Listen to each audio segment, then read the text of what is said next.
Good morning. You're listening to FloorDaily.net, and I'm Kemp Harr. This morning, my guest is Howard Brodsky, who's co-CEO with CCA Global. Howard, how you doing? Very good, Kemp. How are you? Good to be with you. I want to talk to you about this great result of the FCIF golf tournament, which is also called the Alan Greenberg Charity Golf Tournament. Let's get to that in a minute. Since you're a leader in this business and touch a lot of different people with over 3,000 retail partners, I'd like to get a flavor of how you're seeing business conditions right now. Business has been very strong. I think we're trending quite above industry averages, but it's been strong. I think consumer confidence is back. Housing obviously is back, and people are doing major projects. So we see all facets of our business, every division, with numbers that are very, very strong and significant. Hopefully the shenanigans in Washington won't put a damper on this. Well, you just hope. I worry less about what's happening in the short run than the long run when it comes to in a couple of weeks. I think the only thing that could put a stoppage is both Washington and some international event that happens. But other than that, I think consumers are feeling generally pretty good. One more little quick question. As you touch a lot of the partners and members that you have in your many different brands, what do you think's the key challenge that retailers face today? I think business from a marketing standpoint has switched from being very traditional, obviously, to be a business marketing technology. For people to make sure they stay up on that is critically important because, we've gone from, an industry that traditionally reached people either direct mail or print or TV, where marketing technology is really the way you reach people today. And to make sure that we, as a company, have the most sophisticated methods to reach people and understand them, and that our members accept that and budget enough to do that. It's one of, I think, the biggest challenges when things shift. And I would say how we reach customers has shifted. So you're talking about the websites and social media and everything that's to do with electronics. Everything to do with it. It's integrated, and it is changing by the week and by the month. And whatever you did 6 months ago might not be good enough today. Well, let's move to the golf tournament. It has been a couple of weeks, but you had a great turnout. I believe you had as many foursomes playing this year as you've had in years past, didn't you? I think it's our biggest number. Okay. We were very pleased with the amount of people that attended. And actually, you kind of bumped into a meeting up in Boston, so it was good that everybody was able to get back. No, everybody did come back, and, as you know from being the camp, it's all industry major leaders. It's not the junior people in the industry. It's all the significant CEOs and presidents of most of the major mills in the industry. Oh, I know. You're exactly right. Even, Jeff Lorberbaum was there. Randy Merritt was there. We'll go through the long list. A lot of the key players in the business were there, the chief leaders.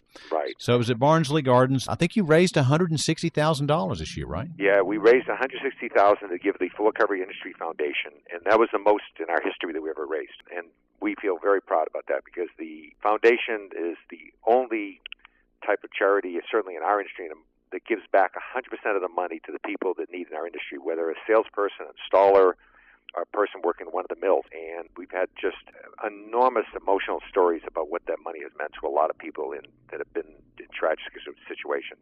I think that takes your running total just for the golf tournament up to about $1.5 million, doesn't it? It does. We've contributed over $1.5 million, and I think it's been a significant amount, and we hope to continue raising those type of funds to help people in need. You were at the podium at the closing event. Didn't you say that this foundation has given $5 million out?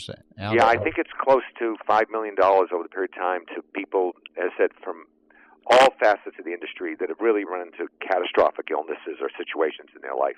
Mm-hmm. And it's when they need it most. And you also said that there was New York Firemen's or another group that was interested in how we'd set this up. Is that right? Yeah, the New York Firefighters Association actually called us up and wanted to know if they were thinking about setting a foundation up for themselves similar to what we did. And they were so impressed by what we did.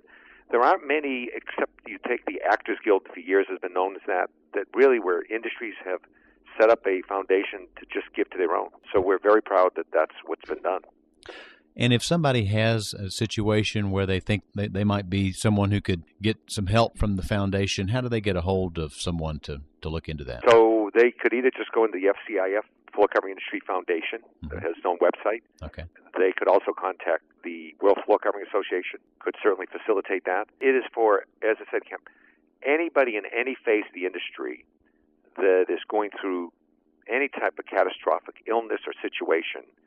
And those funds are available for these people, and it's been from everything that some people have been bound from wheelchair to, obviously cancer to other catastrophic things. And it's been, it's a time in their life when a lot of people can't continue working and they need the resources to be able to live a decent life. Yeah.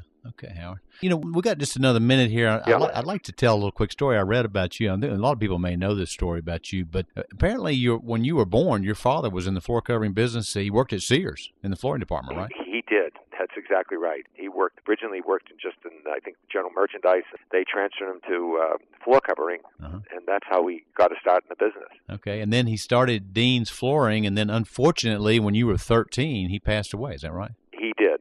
Yeah. And I was always fascinated with the business, and I was lucky to have a mother that when I said that's what I want to do, and the business was small, it was only doing $150,000 a year. Yeah. And my mother stepped in and ran it until I got out of college. So I was very fortunate to have a mother that had a lot of faith in a 13-year-old. That's a neat story because what that tells you that you have been passionate about the flooring business from the very get-go, haven't you? No, I always loved it. My father had great pride in it, and I saw the pride he took in being in a family-owned business, and I think that's what's always stayed in my mind, of the strength of family-owned independent businesses in America, and what a strong foundation they are for our communities. Yeah. Okay, great. Again, I've been talking to Howard Brodsky, who's co-CEO at CCA Global, and you've been listening to Kemp Harr and FloorDaily.net.